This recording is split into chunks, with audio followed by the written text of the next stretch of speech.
Mari saudara-saudara, kita lanjutkan mempelajari firman Tuhan dari kitab Bilangan pasal 27 hingga pasal 29. Pasal 27 sampai pasal 29 ini dapat dibagi menjadi 3 topik besar. Yang pertama adalah kisah para putri Selofehad, kepala suku Manasye. Yang kedua, pembentukan kepemimpinan baru. Dan yang ketiga adalah ibadah di tanah perjanjian. Selofehad, kepala suku Manasye, tidak mempunyai putra dan mempunyai hanya 5 putri. Masalahnya saat itu perempuan tidak bisa mewarisi tanah. Namun kelima putri yang berhikmat itu dengan berani menghadap Musa dan memohon agar mereka juga bisa mewarisi tanah. Musa mendengarkan permohonan mereka yang sebenarnya tak terbayangkan pada masa itu. Dan Musa menyampaikannya kepada Tuhan. Di sini kita bisa melihat kepemimpinan Musa yang hebat, yang mendengarkan permohonan para perempuan yang berhikmat dan perempuan yang berani. Tuhan memberikan hak waris tanah kepada perempuan-perempuan tersebut. Hal yang tidak terbayangkan pada zaman itu. Ini berarti Allah tidak mendiskriminasi pria maupun wanita dalam berpartisipasi mendirikan atau mewujudkan kerajaannya, kehidupan yang kudus di tanah perjanjiannya. Pelajaran yang kedua dari kitab Bilangan pasal 27, yakni Tuhan memberitahukan kepada Musa bahwa dia tidak akan masuk ke tanah perjanjian dan akan mati di Moab. Musa adalah pemimpin luar biasa dan satu-satunya orang yang bertemu muka dengan Allah menurut cerita Alkitab. Dia jugalah yang menghabiskan 40 tahun di padang gurun untuk memimpin bangsa Israel sampai ke depan tanah Kanaan. Walau begitu, Tuhan menginginkan pemimpin yang baru di zaman dan generasi yang baru. Seperti anggur yang baru diisikan ke dalam kantong yang baru. Musa sama sekali tidak mengeluh tentang hal ini. Ia menerimanya dengan rendah hati dan mewariskan kepemimpinannya kepada Yosua untuk kesuksesan generasi berikut. Hal ini berlawanan dengan perebutan kekuasaan Israel di masa kemudian dan keadaan saat ini di mana banyak pihak yang menolak untuk mewariskan kekuasaan. Pelajaran yang ketiga dalam Bilangan 28 dan 29 menjelaskan secara detail tentang ibadah di tanah perjanjian.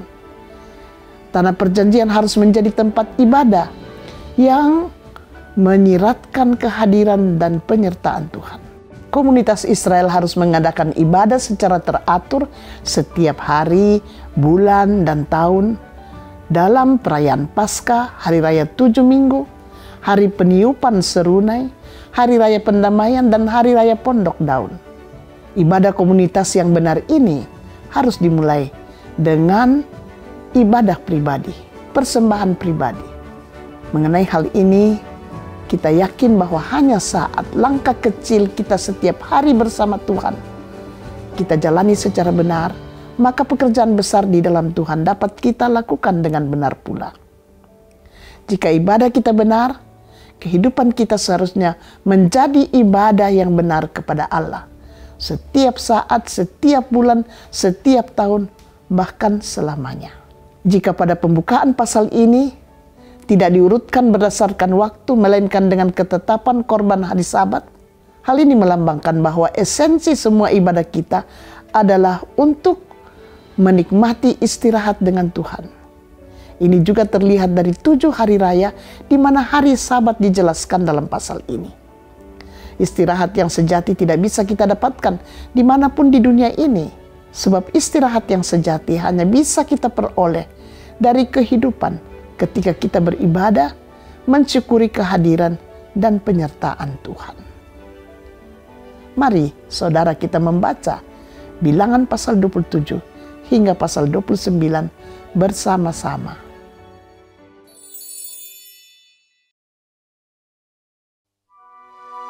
Kemudian mendekatlah anak-anak perempuan Selofehad bin Hefer bin Gilead bin Makir bin Manasye dari kaum Manasye bin Yusuf.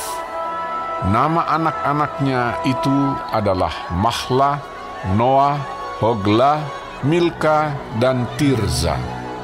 Dan berdiri di depan Musa dan Imam Eleazar, dan di depan para pemimpin dan segenap umat itu dekat pintu kemah pertemuan, serta berkata, "Ayah kami telah mati di padang gurun. Walaupun ia tidak termasuk ke dalam kumpulan yang bersepakat melawan Tuhan, ke dalam kumpulan Korah, tetapi ia telah mati karena dosanya sendiri, dan ia tidak mempunyai anak laki-laki. Mengapa nama ayah kami harus hapus dari tengah-tengah kaumnya? Oleh karena ia tidak mempunyai anak laki-laki. Berilah kami tanah milik di antara saudara-saudara ayah kami." Lalu Musa menyampaikan perkara mereka itu ke hadapan Tuhan. Maka berfirmanlah Tuhan kepada Musa, "Perkataan anak-anak perempuan Zelafehat itu benar. Memang engkau harus memberikan tanah milik pusaka kepadanya di tengah-tengah saudara-saudara ayahnya. Engkau harus memindahkan kepadanya hak atas milik pusaka ayahnya. Dan kepada orang Israel engkau harus berkata, apabila seseorang mati dengan tidak mempunyai anak laki-laki, maka haruslah kamu memindahkan hak atas milik pusakanya kepada anaknya yang perempuan. Apabila ia tidak mempunyai anak perempuan, maka haruslah kamu memberikan milik pusakanya itu kepada saudara-saudaranya yang laki-laki. Dan apabila ia tidak mempunyai saudara-saudara lelaki, maka haruslah kamu memberikan milik pusakanya itu kepada saudara-saudara lelaki ayahnya. Dan apabila ayahnya tidak mempunyai saudara-saudara lelaki, maka haruslah kamu memberikan milik pusakanya itu kepada kerabatnya yang terdekat dari antara kaumnya, supaya dimilikinya. Itulah yang harus menjadi ketetapan hukum bagi orang Israel, seperti yang diperintahkan Tuhan kepada Musa. Tuhan berfirman kepada Musa, naiklah ke gunung Abarim ini, dan pandanglah negeri yang kuberikan kepada orang Israel. Sesudah engkau memandangnya, maka engkau pun juga akan dikumpulkan kepada kaum leluhurmu, sama seperti Harun abangmu dahulu. Karena pada waktu pembantahan umat itu di padang gurun Zin, kamu berdua telah memberontak terhadap titahku untuk menyatakan kekudusanku di depan mata mereka dengan air itu. Itulah mata air Meriba dekat Kades di padang gurun Zin. Lalu berkatalah Musa kepada Tuhan, biarlah Tuhan, Allah dari roh segala makhluk, mengangkat atas umat ini seorang yang mengepalai mereka waktu keluar dan masuk, dan membawa mereka keluar dan masuk, supaya umat Tuhan jangan hendaknya seperti domba-domba yang tidak mempunyai gembala. Lalu Tuhan berfirman kepada Musa, ambillah Yosua bin Nun, seorang yang penuh roh, letakkanlah tanganmu atasnya. Suruhlah ia berdiri di depan Imam Eleazar dan di depan segenap umat. Lalu berikanlah kepadanya perintahmu di depan mata mereka itu. Dan berilah dia sebagian dari kewibawaanmu, supaya segenap umat Israel mendengarkan dia.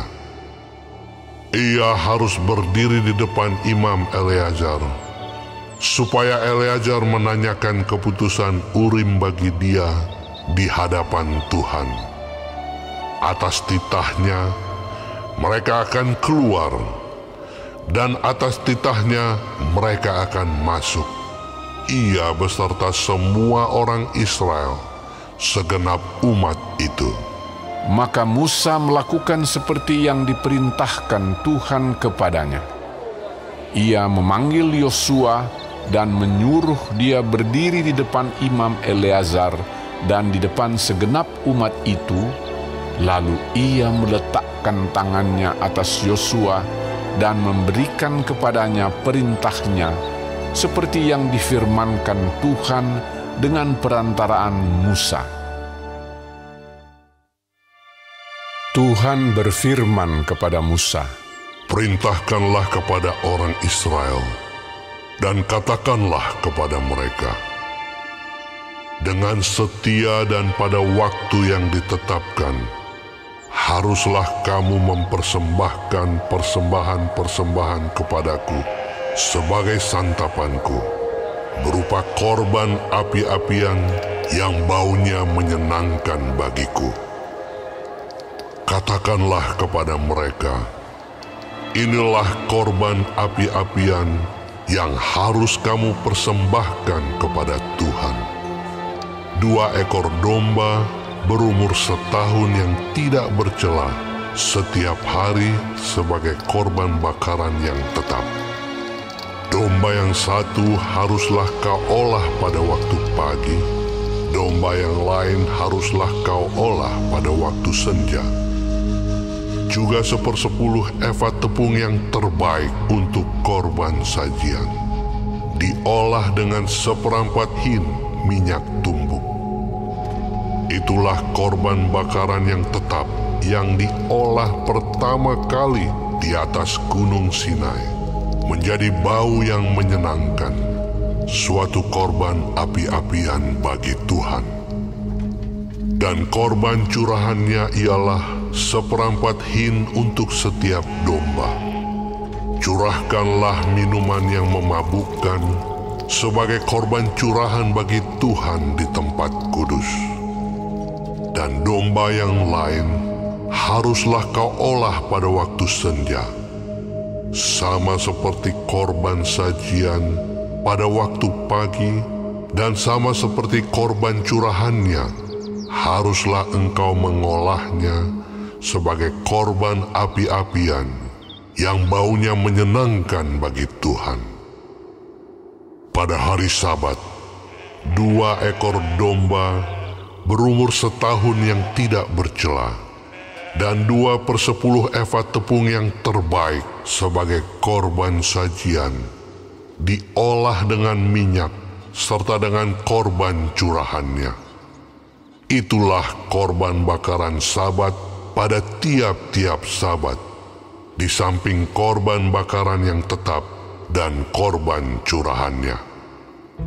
Pada bulan barumu, haruslah kamu mempersembahkan sebagai korban bakaran kepada Tuhan 2 ekor lembu jantan muda, 1 ekor domba jantan, 7 ekor domba berumur setahun yang tidak bercela, dan juga 3/10 efa tepung yang terbaik sebagai korban sajian, diolah dengan minyak untuk tiap-tiap lembu jantan, serta 2/10 efa tepung yang terbaik sebagai korban sajian, diolah dengan minyak untuk domba jantan yang 1 ekor itu, serta 1/10 efa tepung yang terbaik sebagai korban sajian, diolah dengan minyak untuk tiap-tiap domba. Itulah suatu korban bakaran, bau yang menyenangkan, suatu korban api-apian bagi Tuhan. Dan korban-korban curahannya haruslah untuk 1 ekor lembu jantan setengah hin anggur, untuk 1 ekor domba jantan 1/3 hin, dan untuk seekor domba 1/4 hit. Itulah korban bakaran pada setiap bulan baru dalam setahun. Dan seekor kambing jantan haruslah diolah menjadi korban penghapus dosa bagi Tuhan, serta dengan korban curahannya, di samping korban bakaran yang tetap. Dalam bulan yang pertama, pada hari yang ke-14 bulan itu, ada Paskah bagi Tuhan. Pada hari yang ke-15 bulan itu, ada hari raya. 7 hari lamanya harus dimakan roti yang tidak beragi. Pada hari yang pertama, ada pertemuan kudus. Maka tidak boleh kamu melakukan sesuatu pekerjaan berat. Dan haruslah kamu mempersembahkan kepada Tuhan sebagai korban api-apian, sebagai korban bakaran, 2 ekor lembu jantan muda, 1 ekor domba jantan, dan 7 ekor domba berumur setahun. Haruslah kamu ambil yang tidak bercela. Sebagai korban sajiannya, haruslah kamu olah tepung yang terbaik, diolah dengan minyak, yakni 3/10 eva untuk seekor lembu jantan, dan 2/10 eva untuk seekor domba jantan. 1/10 eva harus kau olah untuk setiap domba dari ke-7 ekor domba itu. Selanjutnya, 1 ekor kambing jantan sebagai korban penghapus dosa untuk mengadakan pendamaian bagimu. Selain dari korban bakaran pagi yang termasuk korban bakaran yang tetap, haruslah kamu mengolah semuanya itu. Secara demikian, haruslah setiap hari selama 7 hari kamu olah santapan berupa korban api-apian yang baunya menyenangkan bagi Tuhan. Di samping korban bakaran yang tetap, haruslah itu diolah, serta dengan korban curahannya. Dan pada hari yang ke-7, haruslah kamu mengadakan pertemuan yang kudus.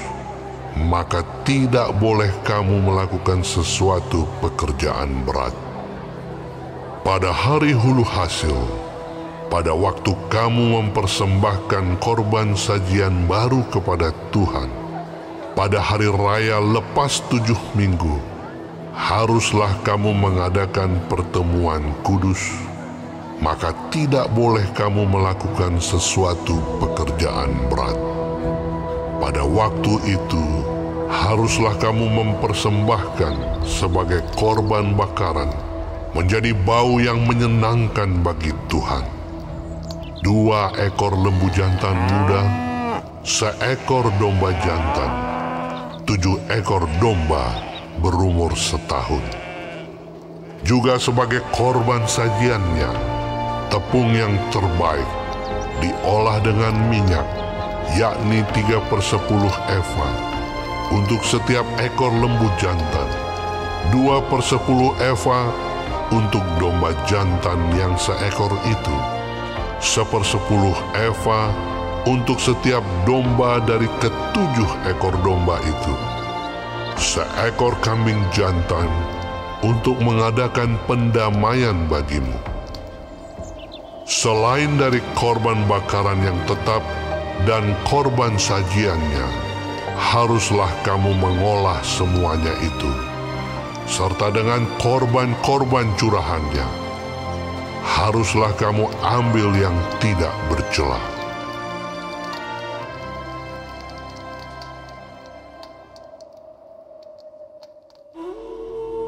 Pada bulan yang ke-7, pada tanggal 1 bulan itu, haruslah kamu mengadakan pertemuan yang kudus. Maka tidak boleh kamu melakukan sesuatu pekerjaan berat. Itulah hari peniupan serunai bagimu. Pada waktu itu, haruslah kamu mengolah sebagai korban bakaran menjadi bau yang menyenangkan bagi Tuhan.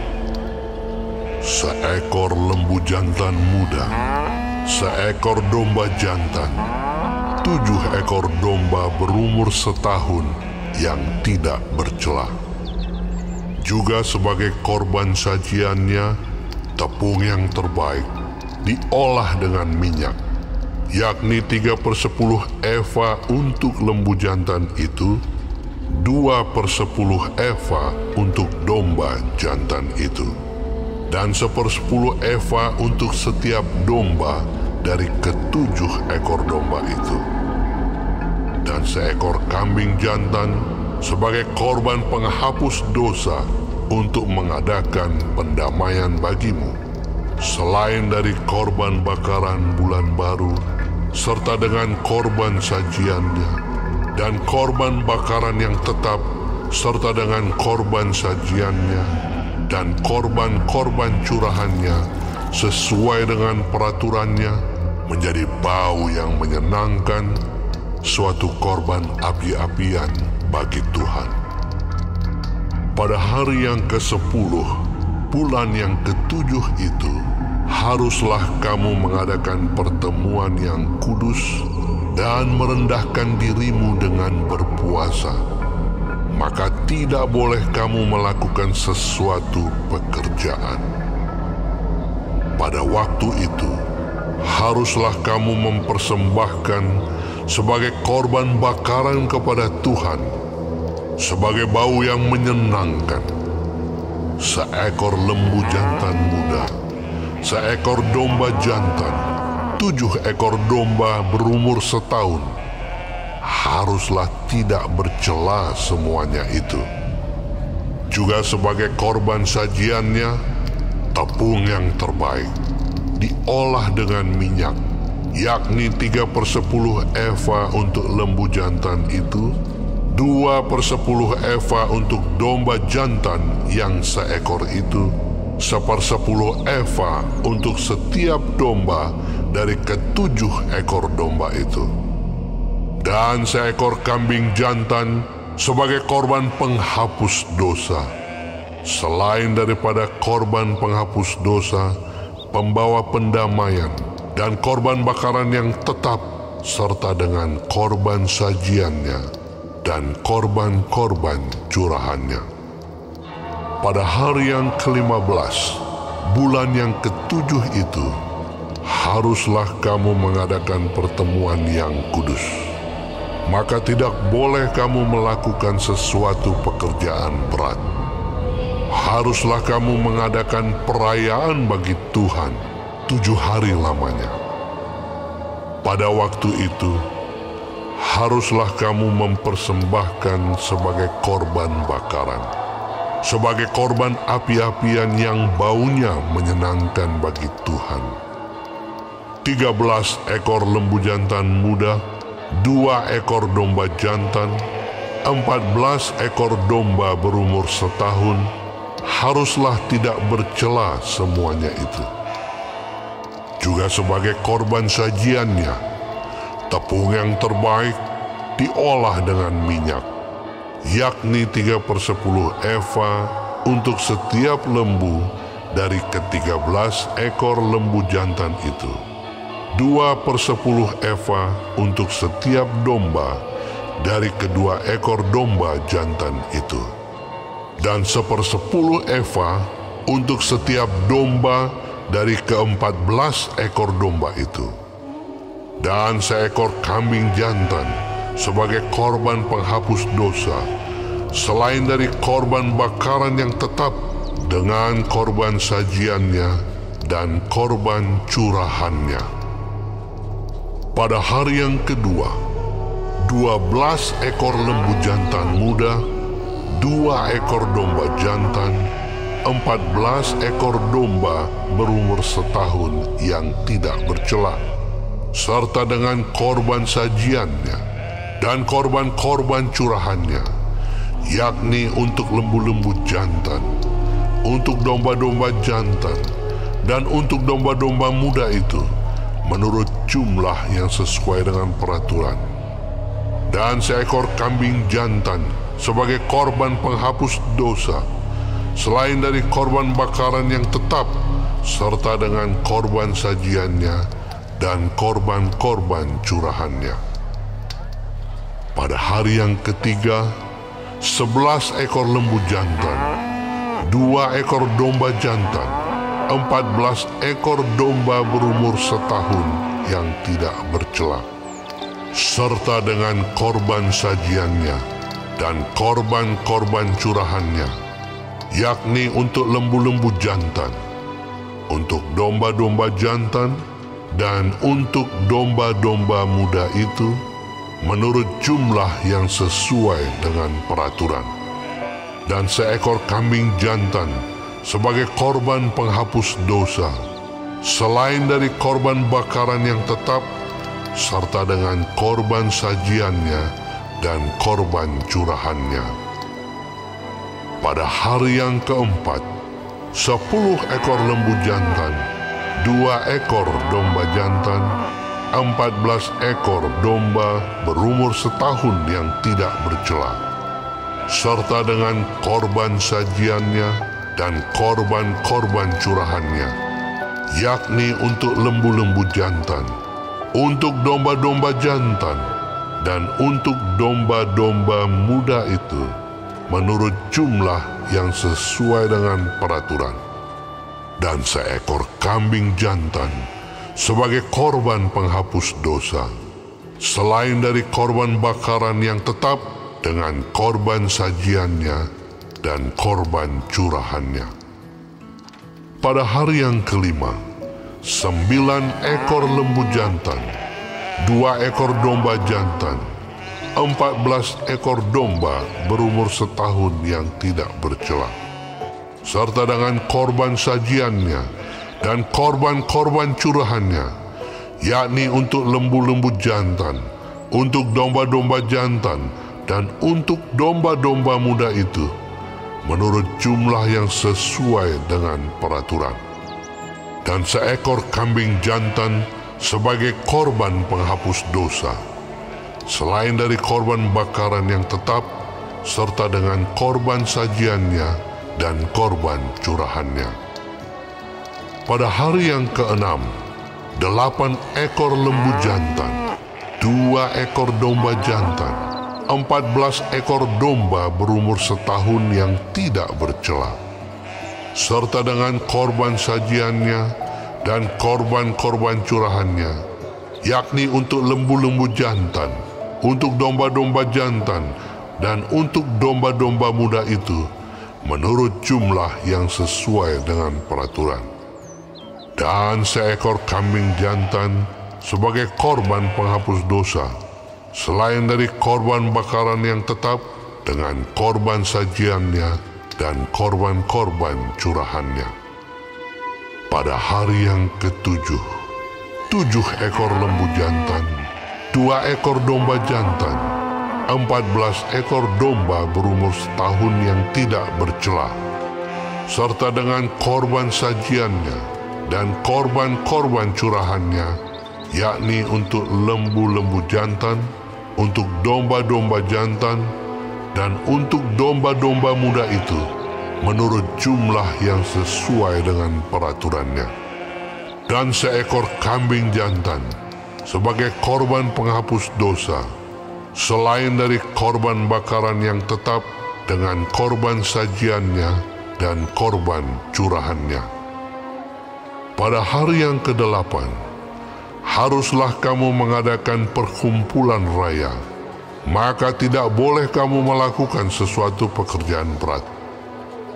Pada waktu itu, haruslah kamu mempersembahkan sebagai korban bakaran, sebagai korban api-apian yang baunya menyenangkan bagi Tuhan, 1 ekor lembu jantan, 1 ekor domba jantan, 7 ekor domba berumur setahun yang tidak bercela, dengan korban sajiannya dan korban-korban curahannya, yakni untuk lembu-lembu jantan, untuk domba-domba jantan, dan untuk domba-domba muda itu, menurut jumlah yang sesuai dengan peraturan. Dan seekor kambing jantan sebagai korban penghapus dosa, selain dari korban bakaran yang tetap, serta dengan korban sajiannya dan korban curahannya. Itulah semuanya yang harus kamu olah bagi Tuhan pada hari-hari rayamu sebagai korban-korban bakaranmu, korban-korban sajianmu, korban-korban curahanmu, dan korban-korban keselamatanmu, selain dari korban-korban nazarmu dan korban-korban sukarelamu. Lalu berbicaralah Musa kepada orang Israel, sesuai dengan segala yang diperintahkan Tuhan kepada Musa.